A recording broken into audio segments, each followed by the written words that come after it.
여러분, 현재의 상황이 여러분 어떤지 모르겠습니다. 오늘 스스로 생각해 볼 때 내적으로나 외적으로나 굉장히 살고 싶은 마음이 없는, 또 삶의 환경이 미래가 보장되지 않는, 그리고 희망이 없는 이런 구조 속에 여러분이 들어가 있다고 생각하는 분이 있을지 모르겠어요. 또 사실 그럴 수도 있습니다. 절망적 상황, 그리고 희망이 없는 상황, 깨어진 상황, 완전히 혼돈된 상황, 흐트러진 인생 상황, 이런 상황에 실제로 들어가 있을 수도 있겠습니다. 그러나 여러분, 한 가지는 분명해요. 하나님은 하나님의 자녀를 향해서 항상 새 일을 예배하고 계심을 믿으시기 바랍니다. 여러분, 에레미야를 통해 주신 예언의 말씀 중에 하나가 너희를 향한 나의 생각은 주님이 아신다고 했습니다. 한마디로 하나님의 백성을 향한 주님의 계획은 아주 명료하다는 거예요. 그것은 뭐냐면 미래가 있고 희망이라고 했습니다. 미래를 닫아 놓는 하나님이 아니고 열어 놓는 하나님이고, 절망으로 끝을 내는 하나님이 아니라 하나님의 자녀를 향한 하나님의 계획은 희망을 열어 놓는다는 거예요. 믿으시기 바랍니다. 그래서 여러분, 하나님의 자녀는 어떠한 상황에서도 이 믿음으로 살아야 하는 거예요. 하나님은 하나님의 자녀로 나를 삼으신 이상 하나님은 나를 위한 새 일을 예배하고 계신다.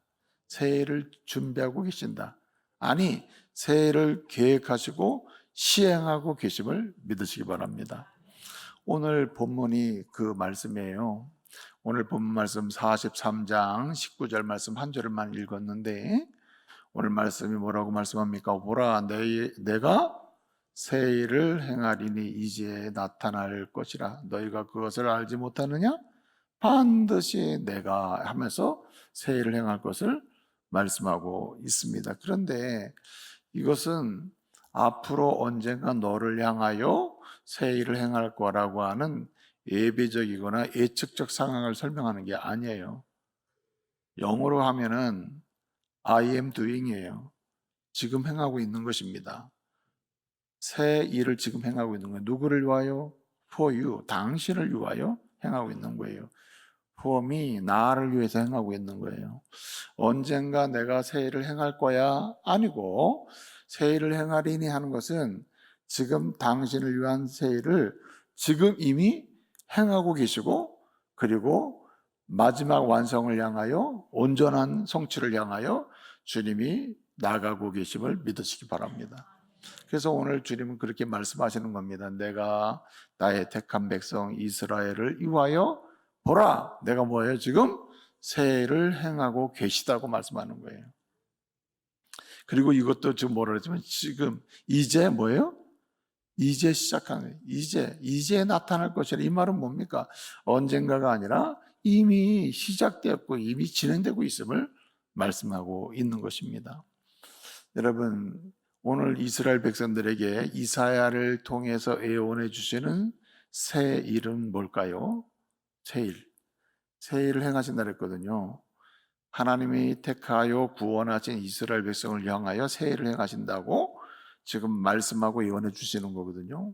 오늘 앞에 18절 말씀을 보게 되면은 18절에 이렇게 말씀하고 있습니다.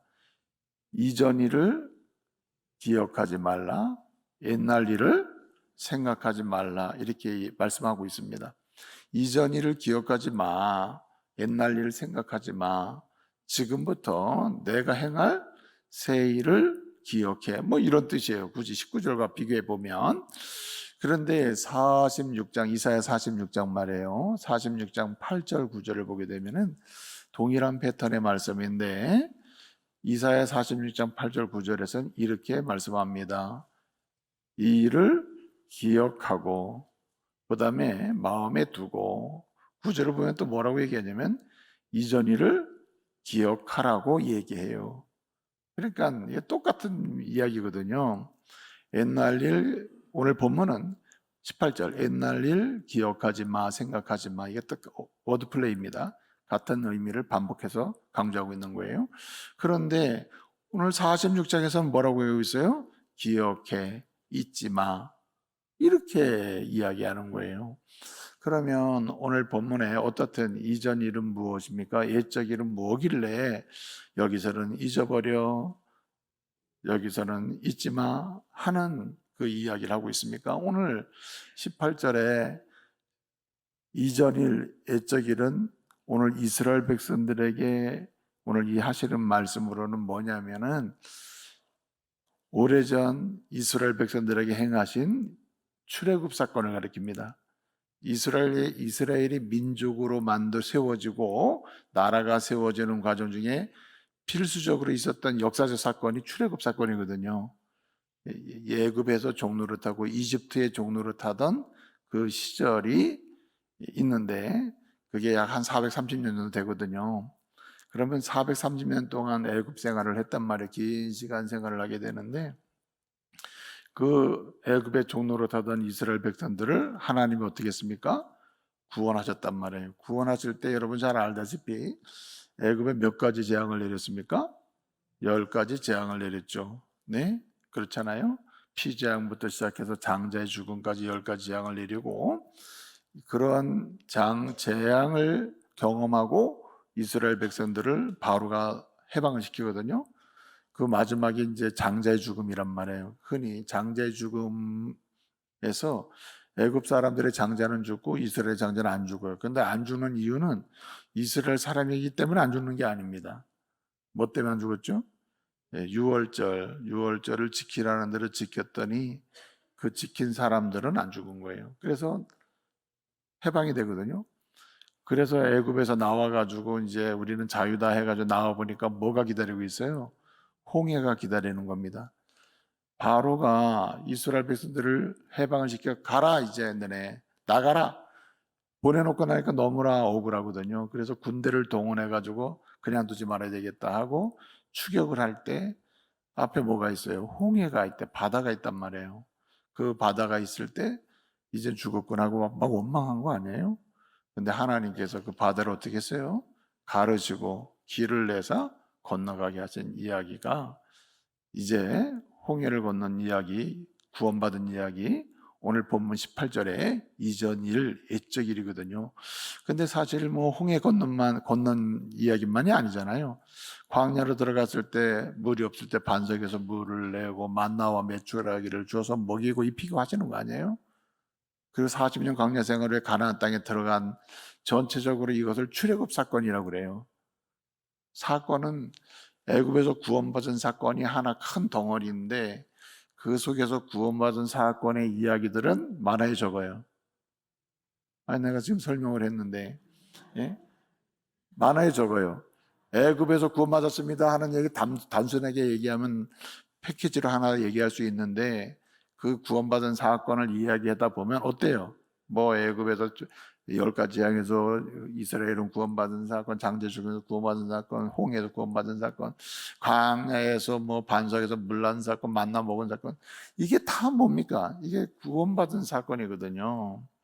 그래서 여러분 오늘 본문의 말씀 보게 되면 18절에 옛적 일을 잊지 마, 잊어버려, 기억하지 마, 옛날 일 기억하지 마, 이전을 기억하지 마. 이럴 때 그 일이 복수입니다, 복수.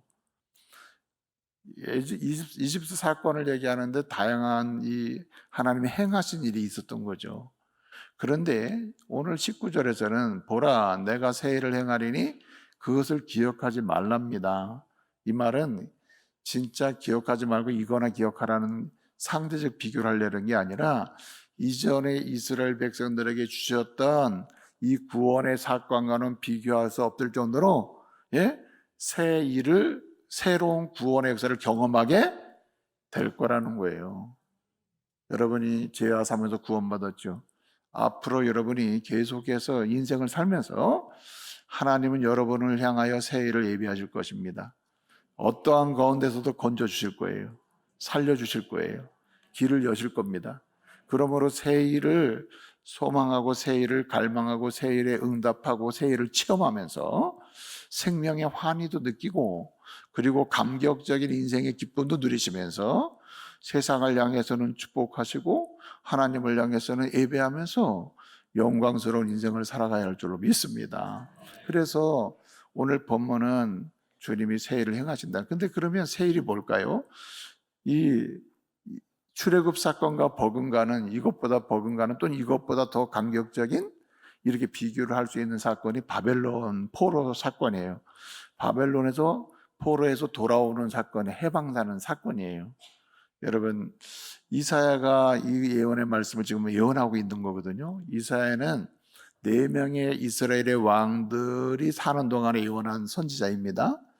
이사야가 예언할 당시에 마지막 선지자가 누구였죠? 1번 이재명 대통령, 2번 히스기야예요. 예? 히스기야가 마지막 대통령, 마지막 왕이란 말이에요. 마지막 왕인데, 히스기야가 마지막 왕일 때 이제 이사야의 선지자 예언도 끝이 나요. 그리고 마무리됩니다. 그리고 천국 가게 되는 거거든요. 그런데 여러분, 이 예언의 말씀을 지금 40장부터 66장까지는 실제 히스기야 때 일어난 사건이 아니에요. 예언입니다. 앞으로 이런 일이 있을 거라는 거거든요. 이거는 히스기야 시대가 끝나고 약 100년에서 150년 뒤에 일어난 사건이에요. 40장부터 66장까지는요, 히스기야 시대, 그러니까 한마디로 히스기야가 죽고, 한마디로 이사야 시대가 끝나고 100년에서 150년 뒤에 일어나고 실제로 그대로 성취된 사건입니다. 그러니까 바벨론 포로에서 잡혀갔다가 70년 지나고 돌아와서 해방된 사건을 오늘 새 일로 말씀하고 있는 것이죠. 앞으로 너네가 바벨론 포로 이런 일이 벌어질 텐데 그때조차도 내가 애굽에서 구하는 것처럼 너희를 구원하리라, 이렇게 말씀하시는 거예요. 그러면 바벨론 포로 사건이 갑자기 하늘에도 뚝 떨어져 가지고 이스라엘이 갑자기 그냥 무슨 뭐 이렇게 옮기듯이 잘 있던 이스라엘이 갑자기 바벨론 포로로 잡혀갑니까? 이렇게 하늘에 뚝 떨어지지? 그게 아니죠. 진행되는 과정이나 돌아오는 과정이 어떻습니까? 역사는 연결되는 거거든요. 근데 역사는 연결되는 누군가 일을 하는 거예요. 근데 주님 말씀하시는 거예요.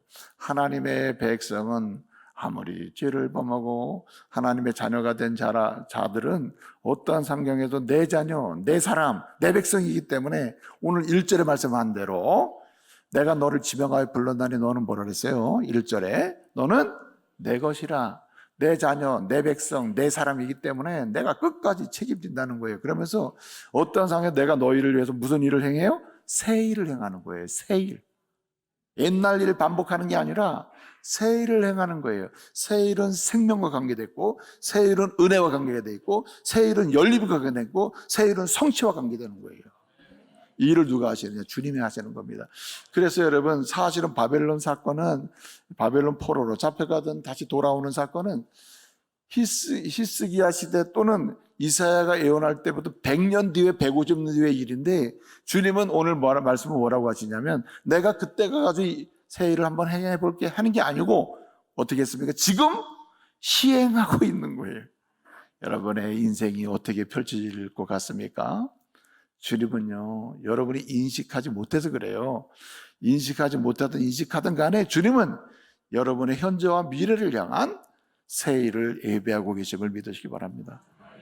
그리고 여기에 간시부가 되게 좋아요. 주님, 나를 위해서 주님이 새 일을 행하신다는데 나도 그것을 좀 알고 싶고 거기도 응답도 하면서 나도 은혜도 누리고 주님이 행하신 일을 즐기고 싶어요. 생명의 감격을 누리고 싶어요. 행복한 인생 살고 싶어요. 나만이 아니라 세상을 향한 축복이요, 주님을 향한 예배요, 내 인생 자체로는 은혜 충만 살고 싶어요. 이러한 갈망을 가지고 살 수 있는 저와 여러분 되어야 할 줄로 믿습니다. 주님은 지금도 저와 여러분 이외에서 새 일을 행하시는 분이에요. 그래서 여러분, 본문상으로는 바벨론 포로 사건이 1차적입니다. 새 일이. 근데 이 내용을 들여다보게 되면 단순히 바벨론 포로로 잡혀갔다가 해방되게 하시는 그 일의 수준을 넘어서는 엄청난 감격스럽고 영광스러운 예언이 꽉 차 있어요. 무슨 말입니까? 이 말씀은 이스라엘 자체로 보면 바벨론은 포로와 해방의 사건을 새 일로 말씀하고 있지만 이 말씀이 궁극적인 말씀은 뭐냐면 이 시대에 저와 여러분처럼 그리스도 안에서 그리스도로 인하여 죄에 포로됐던 자, 사망에 포로됐던 자, 절망에 포로됐던 자, 세상의 정욕에 포로됐던 자를 여러분 해방을 시켜서 그 감격과 기쁨을 온전히 누리도록 하시고자 하시는 주님의 세일, 그 세일을 오늘 말씀하고 계심을 믿으시기 바랍니다. 그리스도를 통하여 우리에게 주시는 무궁무진한 사랑과 은총의 세일, 그 세일을 지금 주님은 준비하고 계시고 행하시고 계시고, 그리고 그것에 응답하며 여러분, 저와 여러분이 누리기를 원하심을 믿으시기 바랍니다. 주님은 그런 분이에요. 그러므로 여러분, 우리는 일상에서 여러분 절망의 사람이 되지 말아야 됩니다. 왜냐하면 나는 누구냐? 내가 누구냐? 나는 하나님께서 그의 독생자 예수 그리스도를 보내시기까지 해서 십자가에 죽기까지 해서 나를 자녀 삼으셨고, 그리고 하나님의 사람 삼으시고, 그리고 나를 위하여 주님이 뭐 하시는 분? 지금도 새 일을 계속 행하시는 그런 존귀한 자다, 그런 자부심을 가지고요 살아야 할 줄로 믿습니다. 그래서 오늘 본문 4절을 보게 되면 우리가 읽지는 않았습니다만은 주님이 애초부터 선언해 주셨어요. 내가 누구냐? 너는 내 눈에 보배롭고 어떤 사람? 존귀한 자라고 했습니다. 내 눈에 보배롭고 존귀한 자다. 그래서 여러분 이스라엘을 향해서 그러거든요. 너희는 내 눈에 보배롭고 존귀해. 심지어 내가 굉장히 망할 지경이 되고 죽을 지경이 되더라도 내가 다른 사람을, 다른 민족을 대신 망하게 해서라도 내 민족 이스라엘을 내가 살려낼 거야. 그러면서 오늘 본문 4절에 이렇게 얘기합니다. 그래서 구스와 수바를 대신하여 내주었다. 그래서 너를 살렸다. 그렇게 말씀을 하고 있는 거예요. 여러분, 저와 여러분이 얼마나 대단한 존재냐면, 보배롭고 존귀한 존재냐면요, 하나님께서 우리가 죽음과 사망과 죄악의 포로가 돼서 희망이 없는 우리를 주님 어떻게 하십니까? 자기의 독생자 예수 그리스도를 내어서 십자가에 죽게 하시면서까지 저와 여러분을 여러분 존귀하고 귀하게 여기시는 분임을 여러분 꼭 기억하시기 바랍니다. 우리는 그런 존재예요. 그렇기 때문에 주님이 나를 위해 새 일을 행하신다는 사실은 이건 명료하고 그 일은 지금도 계속 진행된다는 거예요. 불행한 것은 뭐냐면 나를 향하여 행하시는 주님의 새 일이 경험되지 않고, 주님은 오늘도 내일도 내가 인식할 때나 인식하지 못할 때나 잠잘 때나 잠자지 않을 때조차도 계속해서 나를 위해 행하시는 새 일에 대해서 여러분 응답하지 못하고 사는 게 불행한 거예요. 여러분 주님이 행하신 일을 여러분 뒤늦게 보기를 원하십니까? 오늘 날마다 보기를 원하십니까? 그건 사랑하는 일밖에 없어요. 사랑하는 일밖에 없어요. 여러분 세상이 나를 버릴지라도 주님이 나를 사랑함을 잊지 마시고, 세상이 나를 무시할지라도 주님은 나를 존귀한 자로 인정함을 기억하시고 담대하시기 바랍니다. 여러분 이 말씀이 굉장히 가슴을 울려요. 오늘 말씀해 보게 되면 15절에 이렇게 소개하고 있습니다. 뭐라고 소개했냐면 나는 왕이다 라고 소개하거든요. 왕이라는 말은 너희의 왕이다 이렇게 소개하고 있거든요. 새 일을 행하는 분이 누구냐? 나의 왕이랍니다. 우리의 왕이랍니다. 여기 굉장히 중요한 게 뭐냐면 이 왕이, 주님이 왕이면 우리는 뭐죠? 백성이죠. 주님이 목자면 우리는 양이죠. 주님이 아버지면 우리는 자녀죠. 관계성을 설명하는 거거든요. 관계예요. 여러분 누가 주님의 새 일을 경험하느냐? 누가 새 일에 응답하면서 생명의 환희와 은혜의 거룩한 역사를 증언하면서요 그렇게 세상을 이기면서 하느냐? 그 방식이 뭐냐는 거예요. 세상의 뭐 권세자들이나 현재일이나 장래일이나 말이에요. 사망이나 생명이나 말이에요. 어떤 피조물과 끊을 수 없는 이 사랑 가운데서요 강력하게 하나님의 그 새 일을 경험하며 사는 사람이 누구냐? 관계 속에서 말이에요. 형식적 관계가 아니고요. 관계 속에서 의미를 찾는 자예요. 관계 속에서 의미를 찾는 자. 여러분, 꽤 오래된 얘기인데 어떤 집사님이 결혼기념일을 해가지고 장미 있죠, 장미를 결혼 그 생활 횟수만큼 이제 사가지고 저녁에 퇴근하면서 아내한테 가져갔답니다. 우리 교회에서 실제 있었던 일이에요. 오래된 일인데 사가지고 갔더니 혹시 집사님 계시나 모르겠는데 갔는데 집에 이제 저녁에 퇴근하고 가져갔거든요. 그랬더니 아내가 이거 웬 꽃이냐? 그래서 여보 오늘이 결혼일인데 그래가지고 너무 감사하고 뭐 이래가지고 당신 축하하고 이러면서 사왔어. 그랬더니 왜 쓸데없이 이 꽃을 사왔냐고. 그러면서 하는 말이 차라리 돈으로 주지. 그렇게 얘기한 거예요. 여러분, 인생을 살면서 그리스도인은 적어도 기능을 소비하며 살면 안 돼요. 그럼 뭘 소비하며 살아야 되느냐? 의미를 소비하며 살아야 돼요. 의미. 하나님과의 관계 속에서 주님이 주시는 그때그때 주시는 의미가 있거든요. 주의 뜻을 이루면서 주시는 주심의 뜻이 있고 의미가 있어요. 내가 너에게 주려고 하는 의미는 이거야. 이걸 좀 느껴봐. 이걸 경험해봐. 내가 이걸 죽게 하는 의미가 있단 말이에요. 그 의미를 좀 찾고 의미를 느끼고 살아야지. 네? 기능과 효율성만 따지고 살면 되겠어요? 그렇지 않아요? 여러분, 하나님과 우리 사이의 관계는 여러분 효율을 증대시키는 데 포인트가 있는 게 아닙니다. 하나님 아버지와 자녀인 우리 사이의 관계는 사랑의 의미가 있어야 돼요. 따뜻한 의미가 있고, 네? 하나님 나라의 평강의 의미를 경험할 수 있어야 돼요. 이런 것은 흔히 누가 갖다 주고 이런 게 이런 거야 설명해서 경험하는 게 아니고요. 관계 속에서 경험하는 거예요. 관계 속에서. 여러분, 오늘 21절 보게 되면 결론적인 얘기가 나와요. 이 백성은 내가 나를 위해 지었나니 곧 나를 뭐하게 함이라? 찬송하게 함이라 라고 했거든요. 어떤 사람이 뭐 찬송 노래나 계속 불러라 이게 아니에요. 노래라는 것은 관계 속에서 굉장히 행복한 의미가 있는 거예요. 사실 여기 찬송을 하게 하려 한다고 그랬잖아요. 하게 한다고 하는 이 말이 사파르라고 하는 말인데 이 말은 본래 선포하고 이렇게 알려주는 개념이에요. 무슨 말이냐면 하나님과 나 사이에 이런 즐거움이 있는데 너도 이 즐거움을 좀 누려봐. 하나님은 이런 분이야. 나는 하나님 때문에 세상적으로 보면 절망이지만 하나님 때문에 나 희망을 노래하고 살아. 굉장히 의미 있어. 다른 사람은 이 비밀을 모를 거야 하면서 사파르 선포하는 개념이라. 이건 의미를 경험한 사람 알아요. 네? 여러분, 형식적 부부와 잠재적 히든 뭐랄까요? 뭡니까? 이렇게 어떤 감춰진 그런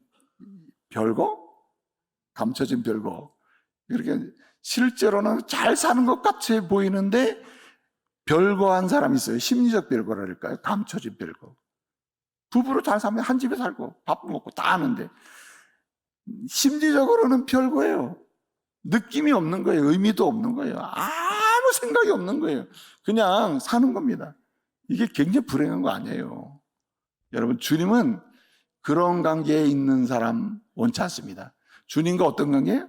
진짜 아버지와 자녀 관계의 의미를 찾기를 원하세요. 아버지가 주는 거 받기도 하고 또 아버지께 구하기도 하고 또 때를 써보기도 하고. 여러분, 주님께 좀 때도 써보시고 때 쓸 때 주님이 주시는 것도 받아보시기도 하시고, 네?